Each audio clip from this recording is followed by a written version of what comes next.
जय श्री राम, जय बागेश्वर धाम। भक्तों, मैं आपका चिर परिचित दोस्त डॉक्टर प्रदीप आप सबका हार्दिक स्वागत करता हूं। उम्मीद करता हूं आप लोग अच्छे होंगे, सेहतमंद होंगे। आज के इस एपिसोड में हम लोग बात करेंगे शरद पूर्णिमा के बारे में। शरद पूर्णिमा को शरद पूर्णिमा भी कहा जाता है, कहीं कहीं इसको कोजागरी पूर्णिमा कहते हैं और कहीं कहीं इसको रास पूर्णिमा भी कहा जाता है। हिंदू पंचांग के अनुसार आश्विन मास की पूर्णिमा को ये त्योहार मनाया जाता है, जिसे कहीं कहीं शरद पूर्णिमा कहते हैं, कहीं कोजागरी पूर्णिमा कहते हैं, कहीं रास पूर्णिमा कहते हैं। ज्योतिष के अनुसार पूरे वर्ष में केवल इसी दिन चंद्रमा 16 कलाओं से परिपूर्ण होता है। हिंदू धर्म में इस दिन कोजागर व्रत माना गया है। इसी को कौमुदी व्रत भी कहते हैं। इसी दिन श्री कृष्ण ने महारास रचाया था। प्रबुद्ध सोसाइटी के राष्ट्रीय अध्यक्ष डॉक्टर श्री प्रकाश बर्णवाल जी का कहना है कि शरद पूर्णिमा की रात को चंद्रमा की किरणों से अमृत झड़ता है। तभी तो इस दिन उत्तर भारत में खीर बनाकर रात भर चांदनी में रखने का विधान है और इस प्रसाद को फिर सब लोग आपस में लेते हैं। तो आज के इस एपिसोड में हम आपको बताएंगे इसकी कथा के बारे में। एक मान्यता के अनुसार अश्विन मास की पूर्णिमा को शरद पूर्णिमा कहते हैं और इस दिन मां लक्ष्मी का प्राकट्योत्सव मनाया जाता है।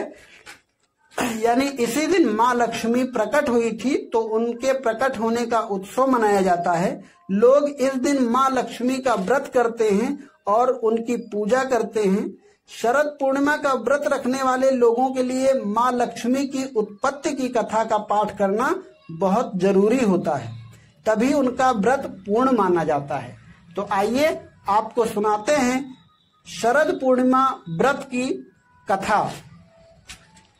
शरद पूर्णिमा कोजागिरी व्रत कथा।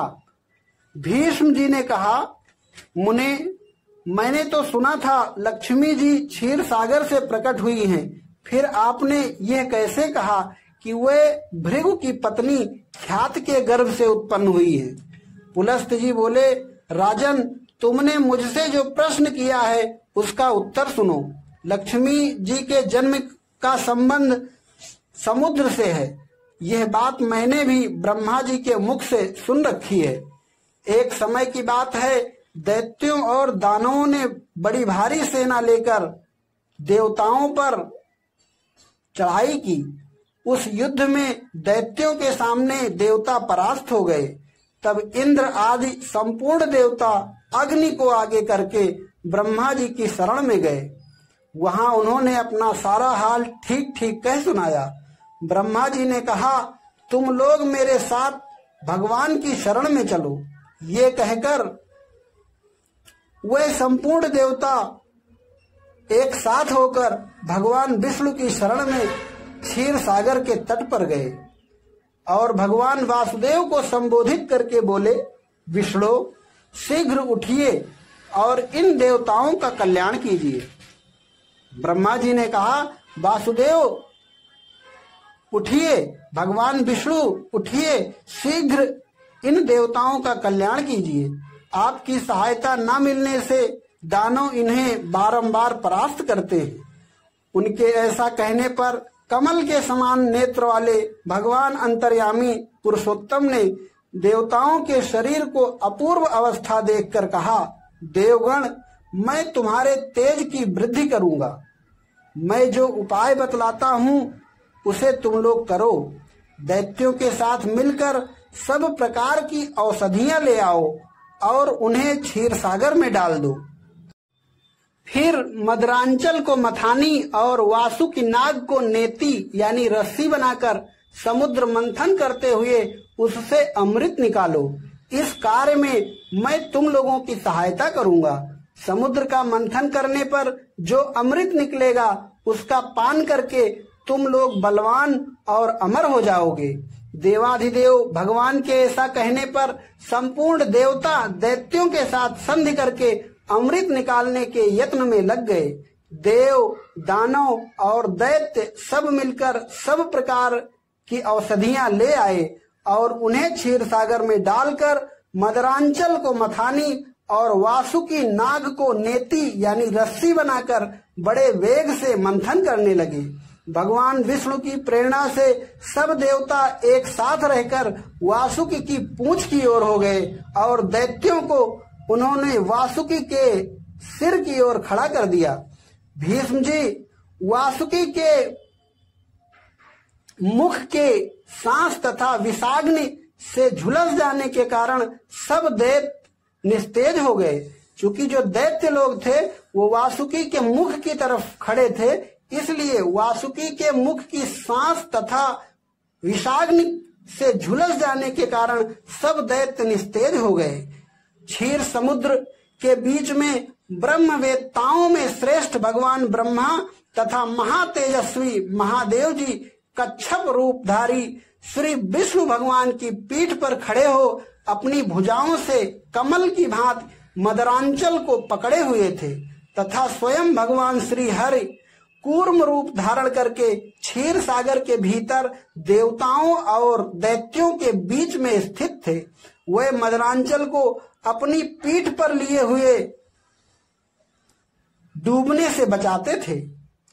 तदंतर जब देवता और दानवों ने क्षीर समुद्र का मंथन आरंभ किया, तब पहले पहल उससे देव पूजित सुरभि यानी कामधेनु का आविर्भाव हुआ, जो हविष्य यानी दूध और घी की उत्पत्ति का स्थान मानी गई है। तत्पश्चात वारुणी देवी प्रकट हुई, जिसके मद भरे नेत्र घूम रहे थे। वह पग पग पर लड़खड़ाती हुई चलती थी। उसे अपवित्र मानकर देवताओं ने त्याग दिया। तब वह असुरों के पास जाकर बोली, दानवों, मैं बल प्रदान करने वाली हूँ, तुम मुझे ग्रहण करो। दैत्यों ने उसे ग्रहण कर लिया। इसके बाद पुनः मंथन आरंभ होने पर पारिजात यानी कल्प वृक्ष उत्पन्न हुआ, जो अपनी शोभा से देवताओं का आनंद बढ़ाने वाला था। तदंतर 60 करोड़ अप्सराएं प्रकट हुई, जो देवताओं तथा दानवों की सामान्य रूप से भोग्या हैं। जो लोग पुण्य कर्म करके देवलोक में जाते हैं, उनका भी उनके ऊपर समान अधिकार होता है। अप्सराओं के बाद शीतल किरणों वाले चंद्रमा का प्रादुर्भाव हुआ, जो देवताओं को आनंद प्रदान करने वाले थे। उन्हें भगवान शंकर ने अपने लिए मांगते हुए कहा, देवताओं, ये चंद्रमा मेरी जटाओं के आभूषण होंगे, अतः मैंने इन्हें ले लिया। ब्रह्मा जी ने बहुत अच्छा कहकर शंकर जी की बात का अनुमोदन किया। तत्पश्चात कालकूट नामक भयंकर विष प्रकट हुआ। उससे देवता और दानव सबको बड़ी पीड़ा हुई। तब महादेव ने स्वेच्छा से उस विष को लेकर पी लिया। उसके पीने से उनके कंठ में काला दाग पड़ गया। तभी से वे महेश्वर नीलकंठ कहलाने लगे। क्षीर सागर से निकले हुए उस विष का जो अंश पीने से बच गया, उसे नागों यानी सर्पों ने ग्रहण कर लिया। तदंतर अपने हाथ में अमृत से भरा हुआ कमंडल लिए धन्वंतरी जी प्रकट हुए। वे श्वेत वस्त्र धारण किए हुए थे। वैद्यराज के दर्शन से सबका मन स्वस्थ एवं प्रसन्न हो गया। इसके बाद उस समुद्र से उच्चैश्रवा घोड़ा और एरावत नाम का हाथी, ये दोनों क्रमशः प्रकट हुए। इसके पश्चात क्षीर सागर से लक्ष्मी देवी का प्रादुर्भाव हुआ, जो खिले हुए कमल पर विराजमान थी और हाथ में कमल लिए थी। उनकी प्रभा चारों ओर छिटक रही थी। उस समय महर्षियों ने श्री सूक्त का पाठ करते हुए बड़ी प्रसन्नता के साथ उनका स्तवन किया। साक्षात क्षीर समुद्र ने प्रकट होकर लक्ष्मी जी को एक सुंदर माला भेंट की, जिसके कमल कभी मुरझाते नहीं थे। विश्वकर्मा उनके समस्त अंगों में आभूषण पहना दिए। स्नान के पश्चात दिव्य माला और दिव्य वस्त्र धारण करके जब वे सब प्रकार के आभूषण से विभूषित हुई, तब इंद्र आदि देवता तथा विद्याधर आदि ने भी उन्हें प्राप्त करने की इच्छा की। तब ब्रह्मा जी ने भगवान विष्णु से कहा, वासुदेव, मेरे द्वारा दी हुई इस लक्ष्मी देवी को आप ही ग्रहण करें।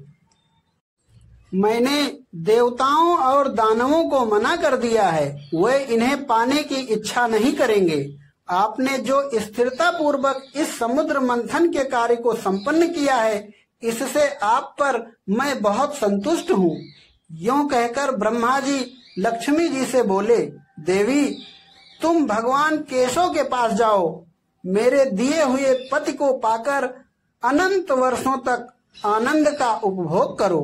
ब्रह्मा जी के ऐसा कहने पर लक्ष्मी जी समस्त देवताओं के देखते देखते श्री हरि के वक्षस्थल में चली गई और भगवान से बोली, देव, आप कभी मेरा परित्याग न करें। संपूर्ण जगत के प्रियतम, मैं सदा आपके आदेश का पालन करती हुई आपके वक्षस्थल में निवास करूंगी। ये कहकर लक्ष्मी जी ने कृपा पूर्ण दृष्टि से देवताओं की ओर देखा, इससे उन्हें बड़ी प्रसन्नता हुई। इधर लक्ष्मी के पारित्यक्त होने पर दैत्यों को बड़ा उद्वेग हुआ।